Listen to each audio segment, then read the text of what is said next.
আপনি সূরা ইখলাস পারেন, আপনি সূরা ইখলাসের হাফেজ।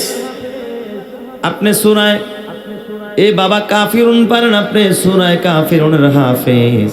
হাফেজ মানে সংরক্ষণকারী। হাফেজ শব্দের অর্থ কি? সংরক্ষণকারী। আপনারা কি সংরক্ষণ করেন? আর আলেম ওই ব্যক্তি যে শুধুমাত্র হেফজ করছে তা না, এর মর্মবাণীও বুঝে, এর ব্যাখ্যাও বুঝে, এর তাফসিরটাও বুঝে। এখন আপনি যদি ভুল তাফসির করেন যে কুল আউযু বিরাব্বিন নাস, যেমন আমার ভাই আগে বলতেছিল মালিকিন নাস, এখানে আল্লাহ তাআলা বলেন হে নবী আপনি বলেন আমি মানুষের রবের কাছে আশ্রয় চাই। আউযু বিরাব্বিন নাস, আমি মানুষের রবের কাছে কি চাই? আশ্রয় চাই। এখন যদি আপনি এখানে ভুল ব্যাখ্যা দেন যে আল্লাহ কইছে নাস, আল্লাহ কইছে কি? নাচতে কইছে, আল্লাহ নাচতে কইছে। মালিকিন নাস, মালিক নাচতে কইছে। ইলাহিন নাস, ইলাহ নাচতে কইছে। নাউজুবিল্লাহ, জোরে কোন নাউজুবিল্লাহ। তাহলে এরা হলো বাবা এই যে কোরআনের কেউ যদি ভুল ব্যাখ্যা দেয়, কেউ যদি ভুল তাফসির করে, তাদের ঘাটটাকে চাইপা ধরা, তাদের গর্দানটাকে চাইপা ধরা, এটা হলো বাবা, এরা হলো স্থল বাহিনী, এরা হলো আলেম ওলামা। কেউ ভুল ব্যাখ্যা করতে দিবে না। হাফেজরা যেমন শব্দের ভুল হলে সাথে সাথে ধরে ফেলে, আলেমরা ব্যাখ্যার ভুল হলে সাথে সাথে ধরে ফেলবে। তাহলে আলেমদের, ইমামদের ইমানি দায়িত্ব হলো এই সমস্ত বাউল নামের ফাউলদের ভুলগুলো ধরায় দেওয়া, যারা কোরআনের অপব্যাখ্যা করে তাদেরকে ধরায় দেওয়া। এটা কোনো ধরনের বাবা উগ্রতা নয়, কোনো ধরনের বিশৃঙ্খলা নয়, এইটা ধরায় দেওয়া হলো আলেমদের ইমানি দায়িত্ব। কথা ঠিক না ব্যাঠিক? জোরে কর। আপনি যদি বলেন আমাগো চট্টগ্রাম ভারত নিয়ে গেছে, এই তোমরা বাধা দাও কিল্লে, বিশৃঙ্খলা করো কা, এ কথা কইবেন? কথা কয় না। যদি বলে ফেনী জেলাটা নিয়ে যাচ্ছে, করিডোর দিয়ে নিয়ে যাবে ভারত, এই তোমরা এই কিছু হুল্লা হাল্লা চিল্লা করো কেন? নিয়ে যাক, চুপচাপ থাকো, তাহলে তার বিশৃঙ্খলা হবে না, শান্তি থাকবে। এই কথা জীবনে বলবেন নাকি? এইটা যেমন একজন জ্ঞান পাপীর কথা, মূর্খের কথা, নিজের দেশ দিয়া তারপরে চুপ থাকতে চায়, ঠিক কসম আল্লাহর কোনো মূর্খ যদি বলে আল্লাহ সূরাতুন নাসের মধ্যে নাচতে কইছে, তাহলে এইটাও যদি কেউ চুপ থাইকা সমর্থন করে, বুঝতে হবে ও একটা জ্ঞান পাপী, ও দেশের মুক্তিযোদ্ধার নামে দেশের দুশ্মন আর দেশদ্রোহী ছাড়া কিচ্ছু নয়। কথা ঠিক কিনা?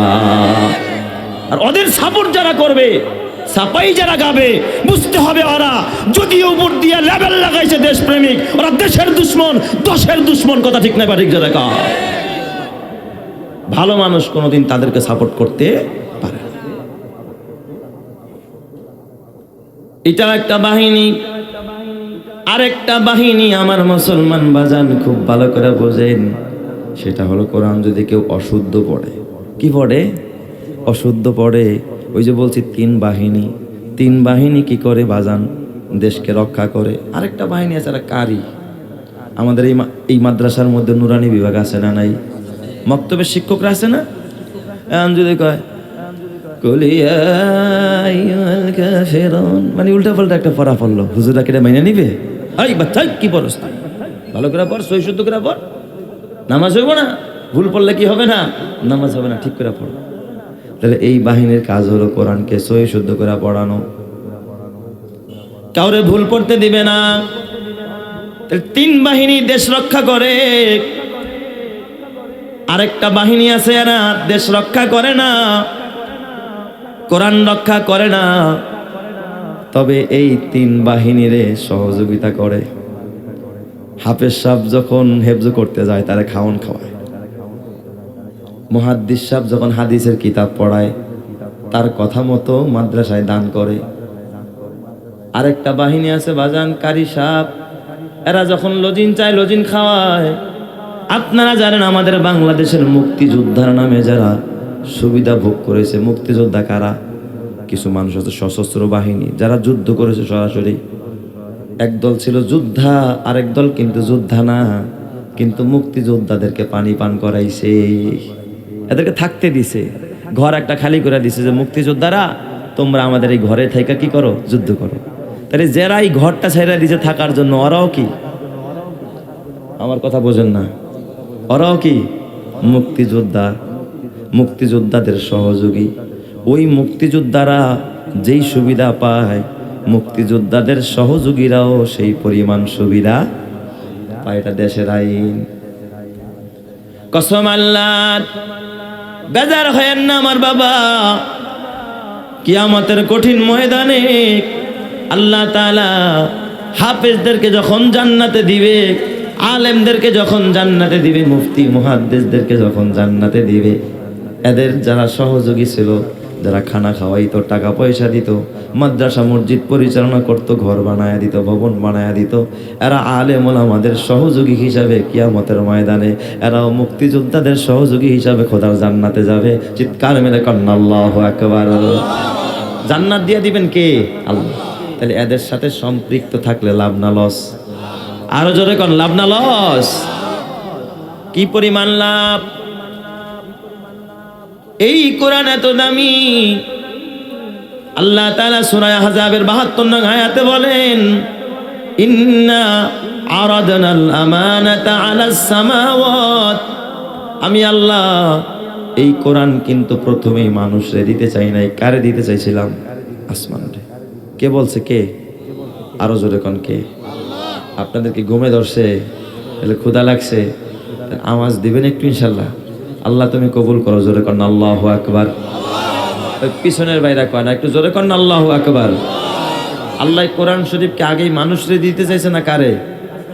কেন আসমানরে দিতে চাইলো? আসমান বিশাল শক্তিশালী, বিশাল আসমান। আমরা যতগুলো কুদরত দেখি, কুদরতের ভিতরে একটা অন্যতম কুদরতের নাম কি? আসমান। তাই তো আল্লাহ তাআলার কোরআন বলে, হুয়াল্লাযী রাফা'আস সামাওয়াতি বিগাইরি আমাদিন তারাউনাহা। তিনি তো ওই সত্তা যিনি সুবিশাল আসমানকে খুঁটি ছাড়া ঝুলায়া রাখছেন। বলেন তো, দুনিয়ার ছাদ খুঁটি ছাড়া থাকে না, ঘর খুঁটি ছাড়া থাকে না, কিন্তু সুবিশাল আসমানকে যে আল্লাহ খুঁটি ছাড়া ঝুলায়া রাখছেন, বলেন এই আসমান আল্লাহর কুদরতের নিদর্শন কিনা? এটা আল্লাহ তাআলার কুদরতের একটা কি বড় নিদর্শন। আরেকটা নিদর্শন হলো জমিন। আরেকটা নিদর্শনের নাম কি? জমিন। এই জন্য বড় বড় নিদর্শনগুলো আল্লাহ আগে দিতে চাই যে কোরআন। এই আসমান, তোরা কোরআন দিতে চাই, নিবি? আসমান কয় না, আল্লাহ আমারে দিও না, আমি ভেঙে যাবো, আমি এই কোরআনের ভার বহন করতে পারবো না। আল্লাহ কয় জমিন আমি তোরে দিব, তুই নিবি নি। অথচ যেই জমিনের উপরে কোটি কোটি বিলিয়ন ট্রিলিয়ন ওজনের পাহাড়, ১৬০ তলা ভবন, হাজার হাজার ton, lakh crore crore billion trillion টনের ওজনের ভবন, বহু পাহাড় পর্বত পাথর যেই জমিনের উপরে, এই জমিনকে আল্লাহ তাআলা কোরআন দিতে চাইছে। বলেন তো, জমিন আল্লাহ তাআলার একটা দুর্বল মাখলুক না আল্লাহ তাআলার বড় একটা শক্তিশালী মাখলুক? বড় শক্তিশালী। কিন্তু আমি মনে মনে ভাবি, আমি কেন, আমার দাদা কেন, আমার 14 গোষ্ঠীও তো একটু জায়গা, একটা জমিন নাড়ানোর মতো ক্ষমতা নাই। তো এই মাখলুকটারে এই যে গত কয়েকদিন আগে যে সকাল 10টা 38 মিনিটে নাড়ায়া দিস, আমি তখন 8 তলা ভবনের 4 তলায় ছিলাম। আমি নাস্তা খায়া বেসিনে হাত ধুইতে যাচ্ছিলাম, দেখতেছি যে আমি পড়ে যাব ভাব। ভবনটা এইভাবে কাঁপতেছিল। বিপদে কখনো আমার চোখে পানি আসে নাই, কিন্তু ওই দিন আমি ইচ্ছা করে আমার চোখের পানি আমি আটকায় রাখতে পারি নাই। শুধুমাত্র ঢাকার জমিন কাঁপছে না, গোটা বাংলাদেশের জমিন। আপনাদের এলাকার জমিন কাঁপছে না? ইস, এই সুবিশাল জমিন যে কাঁপাইলো, তার শক্তিটা কেমন! এই জমিনদারে যে কাঁপাইলো, তার শক্তিটা কেমন! কাদেরে কুদরত উদারাদ হারচে খাহাদ আকুনাত। তা মশার পরিমাণ শক্তি পাইয়া তোমরা ধরাকে সারা জ্ঞান করো, কোথায় আলাম, কুট্টে আলবাম, ফাইডে আলাম, সির আলাম, কত কিছু করো।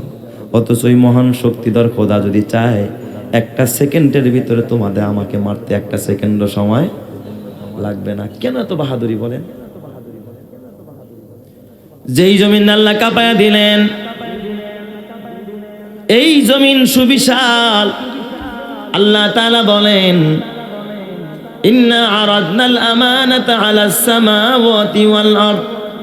আমি আল্লাহ এই কোরআন মানুষকে দেওয়ার আগে আমি আসমান রে দিতে চাইছি, আসমান অস্বীকার করেছে। জমিন রে অফার দিছে, জমিন রে আমার কোরআনটা তুই বহন কর, তোর উপরে আমার কোরআনটা রাখতে চাই। ফাআবাইনা আইয়াহমিলনাহা। এই আসমান এবং জমিন এই কোরআন বহন করতে অস্বীকার করলো, আল্লাহ এটা পারবো না, ভেঙে যাবো, চুরমার হয়ে যাবো, আল্লাহ শেষ হয়ে যাম। ও আশফাকনা মিনহা, ভীত বিহ্বল হয়ে গেল। আল্লাহ তাআলা সূরা হাশরের মধ্যে বলেন, লাউ আনজালনা হাদাল কুরআনা আলা জাবালিন লারাইতাহু খাশিআম মুতাসাদ্দিআম মিন খাশিয়াতিল্লাহ। এরপর আল্লাহ কয় ওয়াল জিবাল, যখন আসমান অস্বীকার করলো, জমিন অস্বীকার করলো, আমি পাহাড়ে ডাক দিলাম, এই পাহাড় তোর তো ক্ষমতা কম না, আরবে যারা গেছেন সুবিশাল পাহাড় দেখছেন, হিমালয় পর্বত, কত বড় এক একটা পাহাড়, বলছে এই পাহাড় তুই নি, তুই তো শক্তিশালী, তোর উপর আমি কোরআনটা রাখতে চাই। ওয়াল জিবাল, পাহাড় পর্যন্ত নেয় নাই।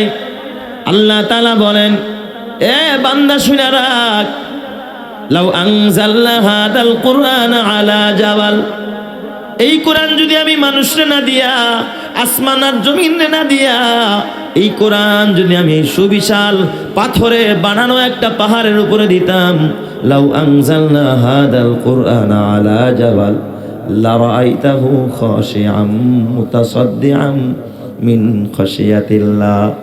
এই পাহাড় আল্লাহর ভয়ে একেবারে পাহাড় ছিন্ন ভিন্ন হয়ে যেত, ক্ষত বিক্ষত হয়ে যেত।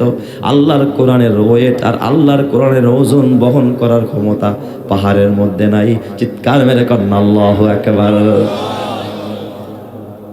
আসমান যেটা পারে নাই, জমিন পারে নাই, পাহাড় পারে নাই, ওইটা দিছে কারে? সবাইরে দিছে। কারে দিছে? আলেম ওলামারে দিছে, হাফেজে কোরআন রে দিছে। আর তুমি তার এই গালি দাও, মোল্লার দলকে গালি দাও, ইস, কলিজাটাও কাঁপে না তোমার?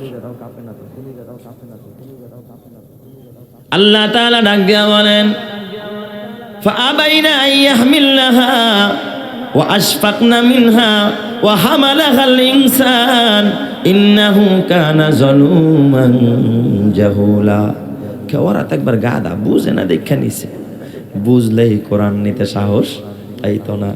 দেখবেন বাপ মাকে, আমার পোলাটা একবারে বলত, বাপে পোলারে কি কে বকা দেয়, আমার এই পোলাটা একবারে বলত, খালি গাদার মতো খাটতে পারে, বুদ্ধি নাই। তার মানে এই গালিটা যে দিল, ওটা বাবায় রাগ করে দিছে না, মহব্বতের গালি। পোলায় কিছু কইলেও খালি বেদ বাদায় কান্দে, এটা দিয়েই বোঝে প্রতিশোধ এইটা পারে না, খালি মার খাইয়ে যাইতে পারে, বলত একটা। আল্লাহ তাআলা কয় তো জালেম, একেবারে অজ্ঞ, কিচ্ছু বোঝে না, জ্ঞান বুদ্ধি বলতে নাই। এটা মহব্বতের একটা কথা। সুবহানাল্লাহ যখন সবাই।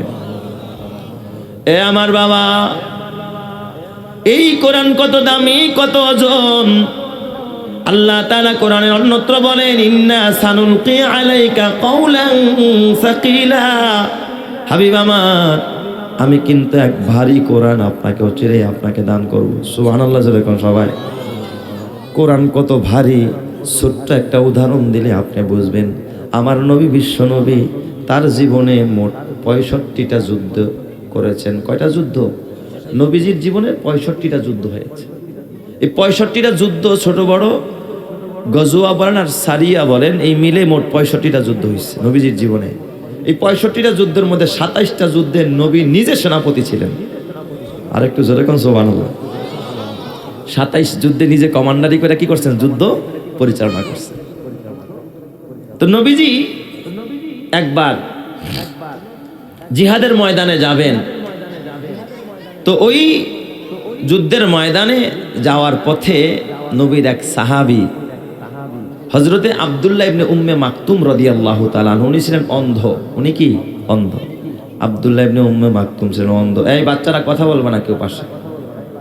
এই আব্দুল্লাহ ইবনে উম্মে মাকতুম, উনি অন্ধ বলে জিহাদের ময়দানে যাইতে পারে না, কারণ কাফেররে মারতে হলে তো চোখ দিয়া দেখা মারতে হবে। কারে মারতেছে, সে মুসলমান না কাফের?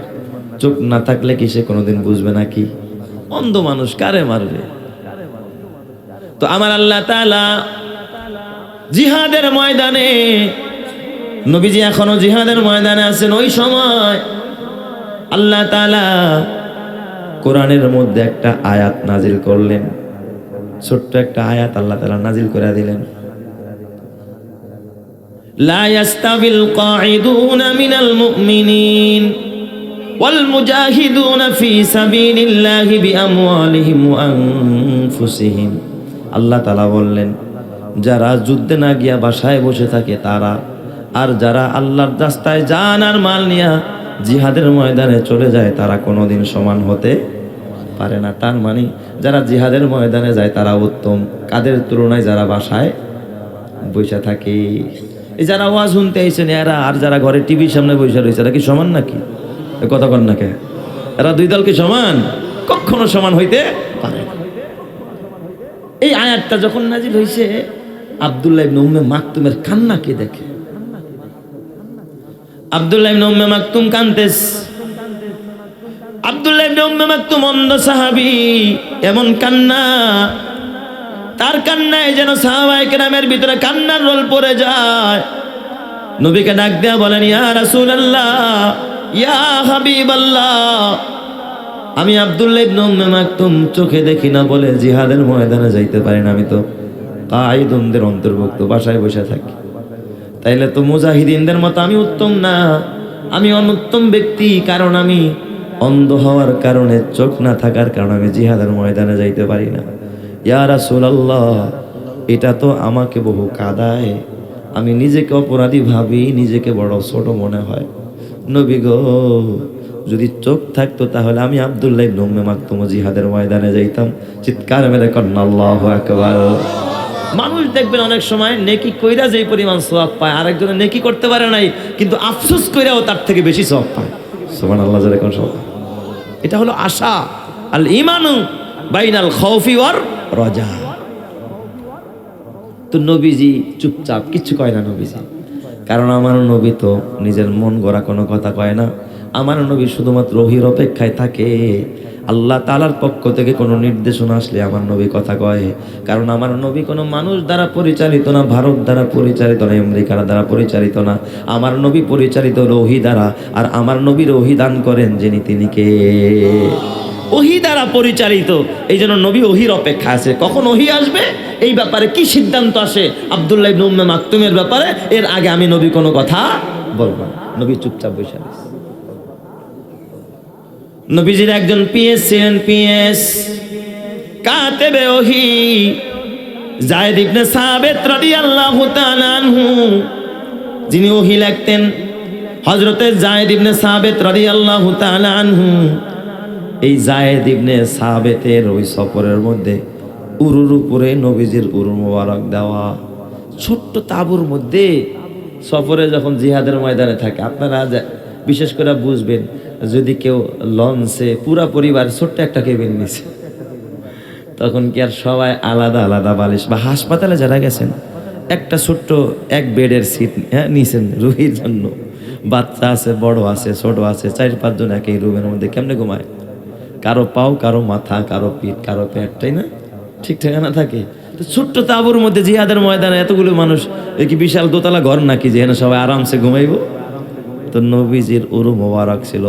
যায়েদ ইবনে সাবিত রাদিয়াল্লাহু তাআলা আনহু, যিনি কাতেবে ওহী, ওহী লিখতেন, নবীর পিএস।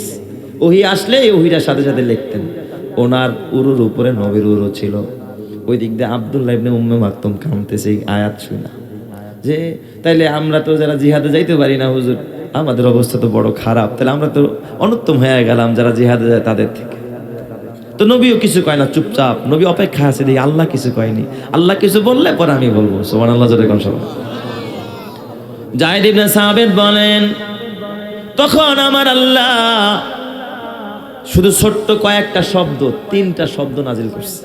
পুরো একটা আয়াত না, আয়াতের বড় একটা অংশ না, একটা পুরো বাক্য না, মাত্র 3টা অংশ, 3টা শব্দ। মাত্র কয়টা শব্দ? 3টা শব্দ। আল্লাহ তাআলা তখন নাজিল করছেন গায়রু উলিদ দরার। আর উলি একটা শব্দ, আর দরার একটা শব্দ। কয়টা শব্দ? আলেমরা ভালো বুঝবে। তখন ওই আয়াতের মধ্যে আল্লাহ তাআলা একটু এক্সটেনশন করে দিলেন, বাড়ায়া দিলেন। প্রথম কিন্তু ওই গায়রু উলিদ দরার এটা ছিল না। আল্লাহ তাআলা বললেন, লা ইয়াস্তাবিল কাঈদুনা মিনাল মুমিনিনা গায়রু উলিদ দরারি ওয়াল মুজাহিদুনা ফি সাবিলিল্লাহি বিআমওয়ালিহিম ওয়া আনফুসিহিম, যাদের কোনো সমস্যা ছাড়া যারা ঘরে বসে থাকে এরা আর আল্লাহর রাস্তায় জিহাদে যারা যায় তারা কোনোদিন সমান হইতে পারে না। তাইলে বোঝা গেল যদি কারো কোনো সমস্যা থাকে তাহলে তার ব্যাপারে এই হুকুম না। এখানে বাদ দিছে কারে? আব্দুল্লাহ ইবনে উম্মে মাকতুম রে। কারণ আব্দুল্লাহ ইবনে উম্মে মাকতুমের সমস্যা আছে না নাই? কি সমস্যা? চোখে সমস্যা, চোখে দেখে না। তাহলে তো সে তো আর এই হুকুমের মধ্যে পড়ে না। জাহির ইবনে সাবিত কাতেবে ওহী বলেন, আল্লাহর কসম ওই তাবুর ভিতরে যখন গায়রু উলিদ দরার এই তিনটা শব্দ যখন জিবরাইল আমার নবীরে শোনায়া দিলেন, আমি জাহিদ ইবনে সাবিত এমন এক চিৎকার মেরেছি, বললাম ইয়া রাসূলুল্লাহ, নবীর শর্ত বলতে পারি না, বেয়াদবি হয়ে যাবে, কিন্তু আমার মনে হয় আমার রুহটা উষ্ঠাগত হয়ে গেছে, আর কয়েক সেকেন্ড থাকলে আমার রুহটা বের হয়ে যাবে। আমার মনে হয় 7 আসমান আর 7 জমিন আমার উরুর উপরে আল্লাহ তাআলা চাপা দিয়া দিছে। চিৎকার মেরে কান্না আল্লাহু আকবার, আরো জোরে বলেন আল্লাহু আকবার। তাহলে এখান থেকে বোঝা যায় এই ছোট্ট ছোট্ট তিনটা শব্দের যদি এত ওয়েট হয়, তাহলে যেই নবীর উপর আল্লাহ তাআলা এই যে বিশাল কোরআন নাজিল করে দিলেন, তাহলে বলেন আমার নবীর উপরে কত বড় জিম্মাদারি আল্লাহ তাআলা দিয়েছে। এই আলেম ওলামাদের উপরে কত বড় জিম্মাদারি। এই জন্য আল্লাহ তাআলা বলেন ওয়ালাকাদ আতাইনাকা সাবআম মিনাল মাসানি ওয়াল কুরআনাল আযীম। হাবিব আমার, আপনার আমি সূরা ফাতিহার 7 আয়াত দিলাম, মানে 100 বিশাল কোরআন দিয়ে দিলাম। ওয়াল কুরআনাল আযীম, এই জন্য সূরা ফাতিহার মাত্র 7টা আয়াতকে কোরআনে আযীম বলা হয়েছে। 100 বিশাল কোরআন। আপনারা যারা সূরা ফাতিহা পড়েন তারা যেন সুবিশাল এক কোরআন বক্ষে ধারণ করলেন। চিৎকার মেরে কন্না আল্লাহু আকবার। কত বড় দাম এই কোরআনের, দাম কত বড়, কত ওজন এই কোরআনের। এই কোরআনকে বন্ধ করার জন্য, নস্যাৎ করার জন্য যুগে যুগে কম চেষ্টা হয় নাই। এ আমার বাবা, সোভিয়েত ইউনিয়ন যখন কায়েম হয়েছিল রাশিয়া থেকে, খেয়াল করেন কথা, রাশিয়ায় একটা সোভিয়েত ইউনিয়ন কায়েম করছিল, জানেন না? বৃহৎ শক্তিশালী কয়েকটা দেশ মিল্লা তারা একটা সংগঠন করছিলেন, নাম দিয়ে সোভিয়েত ইউনিয়ন। এদের মূল টার্গেট ছিল কোথাও আজান হইতে পারবে না, নামাজ হইতে পারবে না, কোরআনের তেলাওয়াত হইতে পারবে না, মসজিদ থাকবে না, মাদ্রাসা থাকবে না, কোনো আলেম থাকবে না। রাশিয়া তৎকালীন জালেম স্বৈরা শাসকের পক্ষ থেকে এই স্লোগান উঠছে, কোরআনকে বন্ধ করে দিবে। এ আমার বাবা, এটা এই যে বর্তমান যে শতাব্দী চলতেছে, আগের শতাব্দীর কথা, 1 শতাব্দীর আগের শতাব্দীর কথা। রাশিয়ার ভিতরে যখন এই আইন হয়, ভারতের থেকে একজন মুসলমান, তৎকালীন কিন্তু আমাদের বাংলাদেশ ছিল না, ভারত, বাংলাদেশ, পাকিস্তান 3 দেশ মিল্লা ছিল। কয় দেশ? 1 দেশ। এই ভারতের একজন মুসলমান, মানে তৎকালীন পুরো উপমহাদেশের মধ্যে যে ভারত উপমহাদেশ, এই দেশের একজন মুসলমান তখন রাশিয়ায় তার এক আত্মীয় থাকে, যে কোনো সফরে, যে কোনো শিক্ষা সফরে হোক অথবা ব্যবসায়িক কোনো কাজে হোক, তিনি রাশিয়া গেছেন। শুক্রবার গেছে। কোন দিন গেছে? শুক্রবার। বলেন তো মুসলমান শুক্রবার দিন নামাজ পড়ার প্রতি তাদের দিলের আগ্রহ আছে না নাই? ওখানে গিয়ে তালাশ করতেছে, ভাই এই জুমার মসজিদ আছে, নামাজ পড়ে কি এর মসজিদে কথা কইেন না। এখানে সোভিয়েত ইউনিয়নের কঠিন আইন, আজান হবে না, নামাজ হবে না, প্রকাশ্যে কিছু করলেই তারে রাষ্ট্রদ্রোহী মামলা দিয়ে কি করবে? গ্রেফতার করে জেলখানায় নিয়ে যাবে। কয় তাইলে নামাজ পড়তেছে না, আসলে আমরা ঘরের মধ্যেই পড়ি। ছোট্ট একটা বাচ্চা সামনে নিয়ে আসছে, কয় তাহলে ও নামাজ পড়াক, ও কোরআনের হাফেজ। সুবহানাল্লাহ। যখন সময় রাশিয়ার ভিতরে, কোথায়? রাশিয়ার ভিতরে যেখানে কোরআন পড়া নিষেধ, সেখানে এক ছোট্ট বাচ্চারা নিয়ে আসছে, কয় এটা কোরআনের হাফেজ। তো উনি চিন্তা করে এই লোক কেমনে কোরআনের হাফেজ হয়, দেখা তো যায় পাবলিকের মতো, এটা আবার কেমনে প্যান পরে, তাহলে এইটা আবার কেমনে কোরআনের হাফেজ হয়। তখন উনি ডাক দিয়া বললেন, ও ভাই শুনেন, আমি একজন মুসলমান। যখন এই সোভিয়েত ইউনিয়নের আইন হলো, সব জায়গার মাদ্রাসা, দ্বীনি শিক্ষা প্রতিষ্ঠান বন্ধ হয়ে যায়, তখন আলেম ওলামাদের ভিতরে কেউ কেউ পোশাক পরিবর্তন করে দর্জি দোকান দিছে, কিছু কিছু বাচ্চাদেরকে কর্মচারী রাখে, কর্মচারীর কাজের ফাঁকে ফাঁকে তাদেরকে মুখস্থ কোরআন শোনায়, কোরআনের পাণ্ডুলিপিটা ঘরের মধ্যে রাখতে দেয় না। চিৎকার মেরে কন্যা আল্লাহু আকবার। আমার এই ছেলেটাও ওই দর্জি কাজের সুবাদে ওখান থেকে কোরআনের হাফেজ হয়ে গেছে। সুবহানাল্লাহ, যারা কোন সময় দেখছেন আল্লাহ তাআলা কেমনে কোরআন হেফাজত করে। কয় তাহলে বাবা উনি একটা পাণ্ডুলিপি খুলে দিয়েছে, দাও দেখা পড়ো। কয় আমি তো দেখা পড়তে পারি না, কারণ ওই যে দেখা দেখা তো শেখে নাই, হাতে কলমে তো শিখায় নাই, মুখস্থ শিখাইছে। কয় মুখস্থ পড়তে পারে, মুখস্থ বলেন। উনি মাঝখান থেকে একটা আয়াত বললেন, ছেলেটা নারগল পড়তেছে পুরা 30 পারা কোরআন তার মুখস্থ। কসম আল্লাহ রে আমার বাবা, যুগে যুগে যারা এই কোরআন বন্ধ করতে চায়, কোরআনকে নস্যাৎ করতে চায়, আমার আল্লাহ হাফেজে কোরআনের মাধ্যমে তার কোরআনকে জমিনে প্রতিষ্ঠা করতে চায়, কোরআনকে হেফাজত করতে চায়। কথা ঠিক না ব্যাঠিক জোরে কর। চেরাগে রাকে ইজাদ বার ফরুজাদ কাছে কাশতাফ জানাদেরি শাসবাসুজাত। আল্লাহ তাআলার আদেশে যে বাতিটা জ্বলেছে, যেজন তারে নিবাতে চায় তার দাড়ি শুধু পড়েছে। এ আমার বাবা, আপনারা জানেন বাদশা হারুনুর রশিদ রহমাতুল্লাহ আলাইহি, আব্দুল্লাহ ইবনে মুবারক রহমাতুল্লাহ আলাইহি যুগের একজন বাদশা। আব্দুল্লাহ ইবনে মুবারক ইমাম বুখারীর উস্তাদ। ওনার যুগে আব্দুল্লাহ ইবনে মুবারকের বড় মাদ্রাসা ছিল, বড় মাদ্রাসা। আব্দুল্লাহ ইবনে মুবারকের ছাত্ররা মাদ্রাসায় যায়। বাদশা হারুনুর রশিদের বিবির নাম জুবাইদা। তার একটা বাসভবন ছিল মাদ্রাসায় যাওয়ার রাস্তার পাশে। একদিন বাদশা হারুনুর রশিদের স্ত্রী জুবাইদা ঘুমাইতেছে। তো বাচ্চাদের, ছোট বাচ্চা তো, মক্তবের বাচ্চারা কি বুঝমান নাকি? ছোট ছোট শিশুরা, 7-8 বছরের বাচ্চা রাস্তা দিয়া যায়, একে অপরে কথা কয়, জুতার আওয়াজ হয়। এই আওয়াজে বাদশার বিবি জুবাইদার ঘুম ভেঙে গেছে। বেগমে ঘুমাচ্ছে, বাদশার স্ত্রী তার ঘুম ভাঙছে। তেলে বেগুনে জ্বলা উঠছে।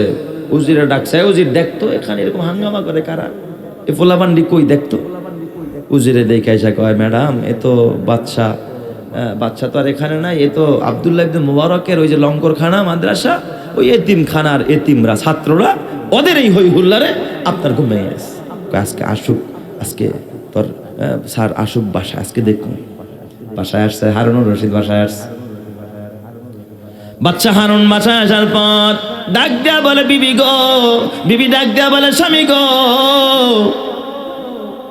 তুমি আজকে একটা আইন করতে হবে মন্ত্রী পরিষদ নিয়ে। কি আইন? এই রাস্তা দিয়া যেন এই মাদ্রাসার ছাত্ররা আর কোনো চলাচল না করে, রাস্তাটা বন্ধ করে দাও। এই রাস্তা দিয়া মাদ্রাসার ছাত্ররা হাঁটতে পারবে না। কাদের রাস্তা বন্ধ করতে চায়? মাদ্রাসার তলে বলে নেমদের রাস্তা বন্ধ করতে চায়। এরা এখানে হাঁটতে পারবে না। এ আমার বাবা, তুমি হাঁটলে তোমার পায়ের নিচে থাকে জুতা, তোমার নেতার পায়ের নিচে হয়তো লাল গালিচা বিছাও, কিন্তু এই চাকলাদার মাদ্রাসায় যে এতিম বাচ্চাগুলো পড়ে, ওদের পায়ের নিচে লাল গালিচা নয়, জুতা নয়, ওদের পায়ের নিচে নূরের ফেরেশতারা ওদের সম্মানে নূরের ডানাগুলোকে বিছায়া দেয়। চিৎকার মেরে কন্যা আল্লাহু আকবার। কি বিছায়া দেয় আল্লাহ তাআলা? নূরের ডানাগুলো বিছায়। বাচ্চা হারুন কয়, বিবি আমি আব্দুল্লাহ ইবনে মুবারকের মাদ্রাসার ছাত্রদের বিরুদ্ধে জীবনেও কোনো আইন পাশ করতে পারবো না। কিরে ভাই, তোদের লাইট ঠেক সব বন্ধ হয়ে যায়, আমি কোনো আইন পাশ করতে পারবো না। জুবাইদা ডাক দিয়া বলে, ও স্বামী, তাহলে আজকে আমারে ক্লিয়ার করতে হবে, বলতে হবে তোমার দাম বেশি না আব্দুল্লাহ ইবনে মুবারকের দাম বেশি? তোমার পাওয়ার বেশি না আব্দুল্লাহ ইবনে মুবারকের পাওয়ার বেশি? তুমি তো বাদশা আর সে তো একজন মোল্লা, তাহলে তোমার শক্তি বেশি না তার শক্তি বেশি? বাদশা হারুন ডাক দিয়া বলে, ও বিবি, না না, ভাবছিলাম তুমি একটা বুদ্ধিমতী। না বিবি না, তুমি তো বুদ্ধিমতী না, তুমি বোকা। বোকার স্বর্গে বাস করো বিবি। কোথায় আব্দুল্লাহ ইবনে মুবারক আর কোথায় আমি বাদশা হারুন? কার সাথে তুমি কারে তুলনা করলা বিবি গো? তুমি কার সাথে কারে মিলাইলা? আমি তো পাইছি সাদ্দাদের মিরাজ, আমি পাইছি কারুনের মিরাজ, আমি পাইছি হামানের মিরাজ, আমি পাইছি ফেরাউনের মিরাজ। আব্দুল্লাহ ইবনে মুবারক কারুনের মিরাজ পায় নাই, হামানের মিরাজ পায় নাই, আবু জেহেল, আবু লাহাব, উতবা, সাইবাদের মিরাজ পায় নাই। আব্দুল্লাহ ইবনে মুবারক মোবারক মিরাজ পাইছে নবী মুহাম্মদুর রাসূলুল্লাহ। চিৎকার মেরে কান্না আল্লাহু আকবার। আমি তো পাইছি দুনিয়ার নোংরা রাজা বাদশাদের মিরাজ, আর আব্দুল্লাহ ইবনে মোবারক পাইছে নবী মুহাম্মদুর রাসূলুল্লাহর মিরাজ। সুবহানাল্লাহ জোরে কোন সবাই। বিবি তুমি কার সাথে কারে মিলাইলা? আমি জীবনে কোনোদিন ছাত্রদের বিরুদ্ধে আইন পাশ করতে পারবো না। আল্লাহওয়ালা বাচ্চা ছিলেন। একদিন ওনার দরবারে এক বাবা আসছে ছোট্ট একটা বাচ্চা নিয়ে, মাত্র 5 বছরের বাচ্চা। কয় বছরের? 5 বছরের বাচ্চা। বাচ্চা হারুনুর রশিদের দরবারে নিয়ে আসছে কুলে কইরা। বাবা কুলে কইরা নিয়ে আসছে। 5 বছরের বাচ্চারা তো দাদা দাদি বাবা মার হাটেও মাঝে মধ্যে, আবার মাঝে মধ্যে কোথায় ওঠে? কুলে। কুলে নিয়ে আইছে বাচ্চা হারুন। আবার বাচ্চাদের সাথে দুষ্টামি করতে, দাদু কি খবর, কি খাইবা, চকলেট খাইবা, ওইটা খাইবা, এটা একটু দেয়। বড়রা একটু বাচ্চাদের সাথে কি করে? দুষ্টামি করে, জিজ্ঞাসা করে ইনিকে, মুরব্বীরে জিগায়। বুড়ায় তখন ডাক দেয়া কয়, বাচ্চা একটা সুসংবাদ দেওয়ার জন্য আপনার দরবার আছে। কি সুসংবাদ? আল্লাহ তাআলা আমার নাতিটারে এই যে অল্প কয়দিন আগে কোরআনের হাফেজ বানায়া দিয়েছে। আরেকটু জোরে কোন আল্লাহু আকবার। কয় বছরের বাচ্চা কোরআনের হাফেজ? 5 বছরের বাচ্চা কোরআনের হাফেজ। এখন ভালো মন্দ বুঝে না, বুঝবুদ্ধি হয় নাই, এই বাচ্চা কোরআন মুখস্থ করে ফেলাইছে। আল্লাহ তাআলা ওর সিনায় কোরআন দিয়া, ওর সিনায় কোরআন দিয়ে আল্লাহ তাআলা কোরআন হেফাজত করে। আমার দিকে নজর দেন, তো লাইট লাগা, ওটা দেখার তোর দরকার নাই। এ যুবক ভাই, ও বুড়া বাবা, বাচ্চা হারুন ডাক দিয়া বলে, ও দাদু, ও হাফেজ সাহেব, তাইলে তুমি একটু আমারে কোরআন তেলাওয়াত করে শোনাও। কয় বছরের বাচ্চা? 5 বছরের বাচ্চা। বাচ্চারে কয় তুমি একটু কোরআন পড়ে শোনাও। বাচ্চাকে আমি শোনাবো না, বায়না ধরছে, আমি শোনাবো না দাদু। কয় কেন শোনাইবা না? আমার চকলেট দিতে হইব। তখন তার চকলেটের যোগ না, আমার গুড় দিতে হইব, গুড় মিষ্টি। মিষ্টি ছাড়া আমি শুনাইতাম না। আগে এক হাতে মিষ্টি দিবা, আরেক হাতে আমি আরেক দিক দিয়ে তোমার কোরআন শোনাবো। চিৎকার মেরে কন্না আল্লাহু আকবার। ছোট্ট বাচ্চা, 5 বছরের বাচ্চা, নিষ্পাপ বেগুনা। এই বাচ্চা যখন খোদার কোরআন পড়ে, এ আমার বাবা, বাচ্চা হারুনুর রশিদ রহমাতুল্লাহ আলাইহি বাচ্চার জন্য হাদিয়া দিয়া দিলেন। আর ডাক দিয়া বলে, দাদা ভাই আমার কুলে বসো। একজন বাদশা, দেশের প্রেসিডেন্ট, 5 বছর এক ছোট্ট কোরআনের হাফেজকে কুলের মধ্যে বসায় যখন কোরআন পড়তেছে, কয় দাদা কোন সূরা পড়বো আমারে বলো। বাচ্চা হারুন তখন সূরাতুর রহমান বড় পছন্দ করতেন। ডাক দিয়া বলে, নাতি গো, সূরাতুর রহমানটা শোনাও। এত মধুর কণ্ঠে 5 বছরের বাচ্চা যখন সূরা রহমান পড়তে আরম্ভ করেছে, বাচ্চা হারুনের চোখ দিয়া চোখের পানিগুলো গড়ায় পড়তেছে।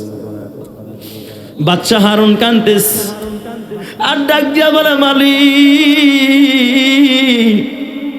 আমার কারণের মিরাজ দিলা, আমার হামানের মিরাজ দিলা, ফেরাউনের মিরাজ দিলা, সাদ্দাদেরটা আমারে দিলা, আর এই কচি বেগুনা মাসুম বাচ্চারে তোমার নবী মুহাম্মদুর রাসূলুল্লাহর মিরাজ দিলা। আল্লাহ আমার যদি শক্তি থাকতো এই বাচ্চাটারে আজীবন আমি কুলের মধ্যে নিয়ে লালন পালন করতাম, কিন্তু ওর মা বাবা তো আমারে দিবেন। এই ছোট্ট হাফেজ, 5 বছরের হাফেজ। এই জন্যই বাবার জীবন ধন্য। যেই বাবার ঘরে ছোট্ট কোরআনের হাফেজ থাকে, ওই মায়ের জীবন বড় ধন্য। যেই মা হাফেজে কোরআনকে লালন পালন করে, ওই খালাম্মার জীবন বড় ধন্য। যে হাফেজরে রান্না করে খাওয়ায়, যে আলেমরে রান্না করে খাওয়ায়, একজন হাফেজরে গোসল করায় দেয়, একজন হাফেজের টুপিটা পরিষ্কার করে দেয়, একজন হাফেজের জুতাটা সোজা করে দেয়। এই হাফেজে কোরআন নবীর ওয়ারিস, নবী নাই, নবীর খেদমত করলে যেই পরিমাণ সওয়াব পাইতা, একজন হাফেজের আলেমের খেদমত করলে আল্লাহ তোমার আমল নামায় সেই পরিমাণ নেকি আর সওয়াব দিয়া দিবে। চিৎকার মেরে কন্না আল্লাহু আকবার। এ অত্র এলাকার মুসলমান, এই বিল্ডিং এর পিছনে কবরস্থান। আমি এই পাশের রুমের মধ্যে যখন বসলাম, জানালা খুলতেই প্রথমে আমি সালাম দিছি, আসসালামু আলাইকা ইয়া আহলাল কুবুর। আমার কেন যেন কলিজা ফাইরা কান্না আসতেছে। আল্লাহ গো, ঘরের ভিতরে যখন থাকি, কারেন্ট যখন চলে যায়, যে বাতিটা যখন বন্ধ হয়ে গেছে, মনটা খারাপ হয়ে গেছে। কারেন্ট চলে গেলে মনটা খারাপ হয়ে যায়। বিবি একা ঘরে থাকলে স্বামীরে ফোন করে কয়, স্বামী আমার কোথায় আছেন, তাড়াতাড়ি আসেন।